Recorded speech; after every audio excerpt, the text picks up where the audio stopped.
ہمارے نبی کے بارے میں پوری امت کا اجماع ہے بھائی، نہ لکھنا جانتے تھے اور نہ پڑھنا جانتے. ابے بھائی پھر کیوں فالو کر رہے ہو یار؟ خود بول رہے ہو کہ نہ لکھنا جانتے تھے اور نہ پڑھنا، امی تھے.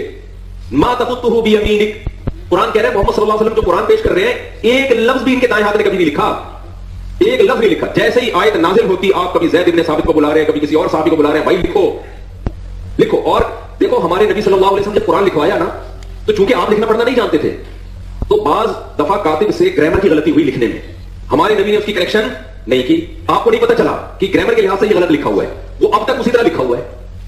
سمجھ رہے کہ نہیں سمجھ رہے؟ مثال کے طور پر بہت ساری مثالیں اس کی قرآن میں. سورہ اقرا بسم ربک الذی خلق میں کیا آتا ہے؟ کلا لئن لم ینتہی لنسفعا بالناصیہ. اللہ کہتے ہیں اگر یہ کفر سے باز نہیں آئے ہم ان کو پیشانی کے بالوں سے پکڑیں گے قیامت کے دن. تو یہاں ہے لنسفعا، جتنے بھی علماء یہاں بیٹھے ہوئے ہیں ان کو پتا ہے لنسفعا یہ لام تاکید ہے اور آخر میں نون تاکید ہے.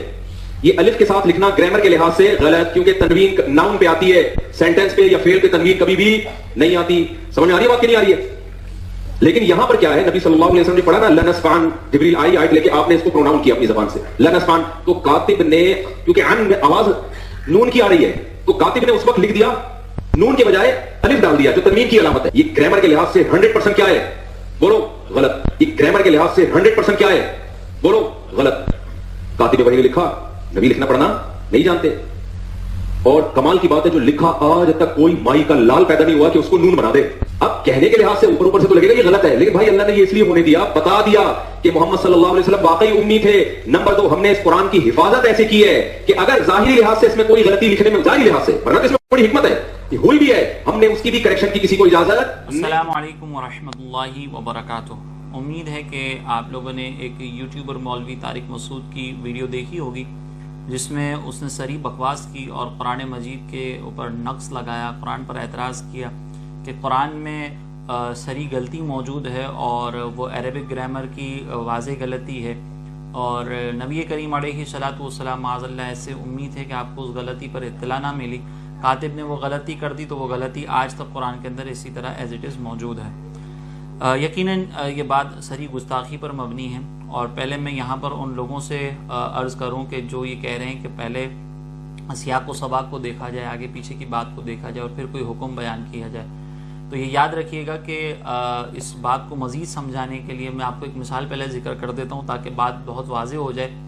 اگر کوئی آپ کے والد محترم کے بارے میں یہ کہے کہ یار آپ کے والد کے پاس تو نہ مال ہے، نہ آپ کے والد کے پاس کوئی حسن ہے، نہ آپ کے والد کے پاس کوئی مقام ہے، نہ آپ کے والد کو جو ہے وہ پڑھنا آتا ہے، نہ آپ کے والد صاحب کو لکھنا آتا ہے، لیکن لوگ جو ہے وہ بس ان کی اخلاقیات کی وجہ سے ان کی عزت کرتے ہیں. یعنی اب آپ ذرا غور کریں کہ یہ جو آپ کے والد صاحب کی میں اخلاقیات کی تعریف کر رہا ہوں، ان اخلاقیات کی تعریف کرنے سے پہلے میں نے 10 عیب گنوائے. تو یہ جو 10 عیب میں نے گنوائے اس کے بارے میں یقیناً آپ یہ کہیں گے نا کہ یار جب تمہیں والد صاحب کی تعریف ہی کرنی تھی تو یہ 10 عیب گنوانے کی ضرورت کیا تھی. اور یہ جو 10 عیب میں نے گنوائے وہ یقیناً آپ کی طبیعت پر گراں گزریں گے. بس اس مثال کو سامنے رکھ کر جو آپ کے والد محترم کے بارے میں نے دی اور امید ہے کہ آپ کو یہ گراں گزری ہوگی، اسی کو سامنے رکھ کر جو ہے وہ اب آپ اس کا بیان سنیں گے اس یوٹیوبر کا تو آپ کو اندازہ ہوگا کہ اس نے کیا بکواس کی ہے. ایک تو پہلے اس نے کہا کہ سرکار علیہ السلام امی ایسے تھے کہ نہ پڑھنا آتا تھا نہ لکھنا آتا، تو قرآن کی آیت کا ترجمہ بھی غلط کیا اس نے. اب یہ جو امی کا مطلب ہے نا، اس کا مطلب عام لوگوں کے لیے اگر ہم استعمال کریں تو وہ ان پڑھ ہو سکتا ہے، لیکن جب سرکار علیہ الصلوۃ والسلام کے لیے یہ لفظ استعمال کیا جائے گا تو اس کا مطلب یہ ہوگا کہ استاد کے بغیر پڑھا لکھا، کیونکہ آپ کو تو قرآن اللہ تبارک و تعالی نے سکھایا ہے، وعلم القرآن. اب آپ ذرا غور کریں نا کہ جس رب یہ فرما رہا ہو کہ الرحمن علم القرآن، کہ وہ رحمان جس نے قرآن آپ کو سکھایا، تو آپ کو سکھانے والا تو خود رب ہے. تو اس کا مطلب یہ ہے کہ آپ کے امی ہونے کا مطلب یہ کہ دنیا میں کسی استاد سے پڑھے بغیر آپ نے علم حاصل کیا ہے. یہاں پہ وہ ان پڑھ والا جو عام لوگوں کے لیے لفظ استعمال ہوتا ہے وہ استعمال نہیں ہوگا.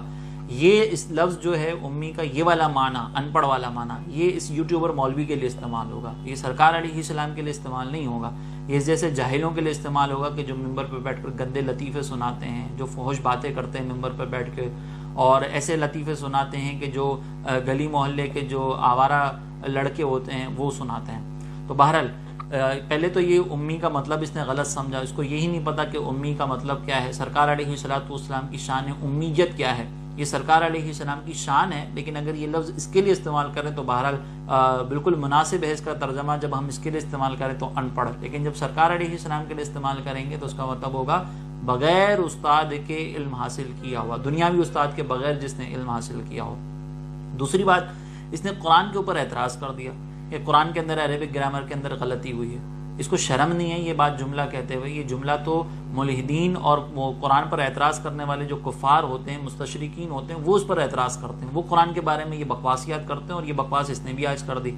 اس دور کے کفار کو نظر نہیں آیا تھا، وہ اس قرآن کے اندر کوئی غلطی نہیں نکال سکے۔ اس دور میں جو سرکار علیہ السلام پر اعتراض کرتے تھے وہ تو بلاغت کو سننے کے بعد، قرآن کی بلاغت کو، قرآن کی فصاحت کو سننے کے بعد، پڑھنے کے بعد وہ تو دائرہ اسلام میں داخل ہو رہے تھے، لیکن یہ اس صدی کے اندر یوٹیوبر مولوی جو ہے اس کو قرآن کے اندر غلطی نظر آ گئی۔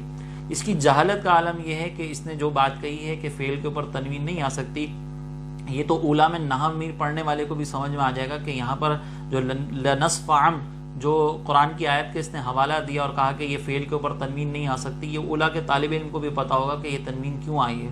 اب یہ اگر نحو میر پڑھ لیتا نا تو اس کو پتہ چل جاتا کہ تنوین تمکن کیا ہوتی ہے، تنوین ترنم کیا ہوتی ہے، اور دیگر جو تنوین کی اقسام ہیں، تو اس کو بہت اچھے طریقے سے سمجھ میں آ جاتا کہ فعل کے اوپر تنوین کب آ سکتی ہے اور کس صورت کے اندر جو ہے وہ فعل کے اوپر تنوین لائی جاتی ہے۔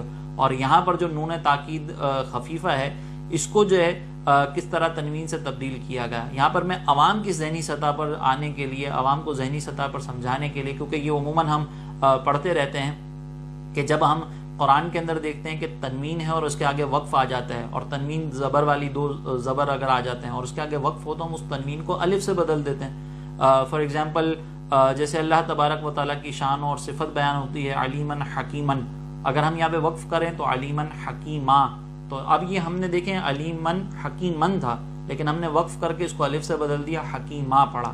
اسی طریقے سے یہاں پر لنصفعن جو تھا اس میں اصل میں نون تھا، اور ایک عربک گرامر کے قاعدے کی وجہ سے ہی یہ نون جو ہے وہ الف سے تبدیل ہوا ہے، اور اس کو کہا جاتا ہے نون تاکید خفیفہ۔ اب یہ جاہل شخص کو نہیں پتا تھا، یہ تو اولا کے طالب علموں کو پتا ہوتا ہے، جو پہلے سال کے اندر ابتدائی کتابیں پڑھ رہے ہوتے ہیں نا نحو کی، اس کو پتا چل جاتا ہے۔ جب اس شخص کی جہالت کا یہ عالم ہے تو اب آپ سوچیں کہ اس سے کیسے امید کی جا سکتی ہے کہ یہ کوئی تمیز والی بات کرے گا۔ اس نے یہ پہلی دفعہ بدتمیزی نہیں کی ہے، اور یہ جو سیاق و سباق والی بات کہی جانی نا کہ سیاق و سباق دیکھ کر پھر جو ہے وہ حکم لگایا جائے، یہ حکم تو ہم اس وقت لگانے کی کوشش کریں نا کہ جب اس نے پہلے بدتمیزی نہ کی ہو۔ ایک تو اس کے اندر صریح اس نے بکواس کی ہے، قرآن کے اندر اس نے نقص لگایا، قرآن کو اس نے غلط قرار دیا کہ قرآن کے اندر غلطی موجود ہے، نہ اللہ تبارک و تعالیٰ نے صحیح کرنے کے لیے اس کو سرکار علیہ السلام کو حکم دیا، نہ صحابہ نے توجہ دلائی، اور سرکار علیہ السلام تو ویسے ہی معاذ اللہ امی تھے، تو آپ کو تو پتہ ہی نہیں چلا کہ اس کے اندر قرآن کے اندر غلطی ہے۔ تو یہ قرآن کے اندر نقص بیان کرنا کس قدر صریح حکم رکھتا ہے، اس پر علماء اہل سنت تو احتجاج کر رہے ہیں، اور انشاءاللہ ابھی بہت سارے علمی جوابات بھی اس شخص کے لیے تیار ہیں، لیکن مسئلہ یہ ہے کہ اس شخص سے ہمارا اس شخص کے حوالے سے علماء دیوبند سے مطالبہ ہے کہ اس نے پہلی دفعہ بکواس نہیں کی ہے، کہ ممبر پہ بیٹھ کے گندے لطیفے یہ سناتا ہے، فوش باتیں یہ کرتا ہے ممبر پہ بیٹھ کے۔ پھر اسی طریقے سے اس نے پہلے بھی سرکار علیہ السلام کی شان میں بکواس کی تھی کہ ہمارے نبی جو ہے وہ گوشت خور ہیں معاذ اللہ۔ پھر اس نے قرآن کے بارے میں یہ بکواس کی تھی کہ اگر قرآن چائنیز میں نازل ہوتا تو ہم تراویح کے اندر چینچوں چوں کر رہے ہوتے، اور ساری عوام کو اس نے ہنسانے کی کوشش کی تھی۔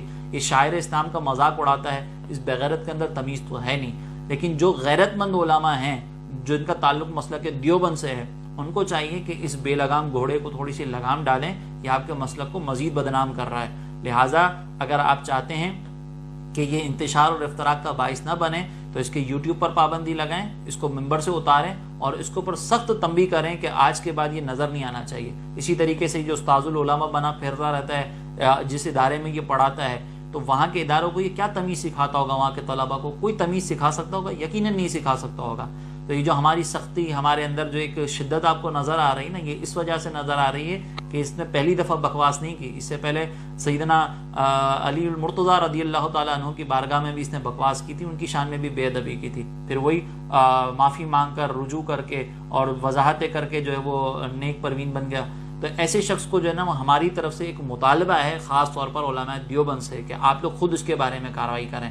ہمارے علماء تو انشاءاللہ بھرپور احتجاج کریں گے، ہماری عوام بھی اس کے خلاف احتجاج کرے گی، اور اس شخص کو بتائے گی کہ تم نے کیا بکواس کی اور تم نے قرآن پر کس طریقے سے اعتراض کیا اور تمہارا علمی لیول کیا ہے۔ لہٰذا علماء دیوبند سے بھی ہماری گزارش ہے کہ اس کے اوپر آواز اٹھائیں اور اس کو سمجھائیں، اس کو لگام ڈالیں۔ اسی طریقے سے جو عوام دیوبند ہے ان سے بھی ہماری گزارش ہے کہ قرآن تو آپ بھی پڑھتے ہیں نا، قرآن کے اوپر جب ایک شخص تنقید کر رہا ہے تو آپ اس کے اوپر آپ بھی تو آواز اٹھائیں نا۔ یہ صرف اس چکر میں نہ رہیں کہ ہمارے مسلک کا مولوی ہے تو ہم اس کی جو ہے وہ تعویلیں کرتے رہیں، اس کے دفاع میں کھڑے ہو جائیں۔ یہ یاد رکھیے گا کہ عزت اسی کی ہوگی جو رسول اللہ کی عزت کرے گا، جو دین کے شاعر کی عزت کرے گا۔ ہمیں ہمارے بڑوں نے یہی سکھایا ہے، اسی لیے ہم اس طارق مسعود کے لیے نہ کوئی القابات لگائیں گے، نہ ہم اس کو صاحب کہیں گے، نہ ہم اس کو مفتی کہیں گے۔ ہم صرف ایک مطالبہ کرتے ہیں کہ اس کو لگام ڈالی جائے۔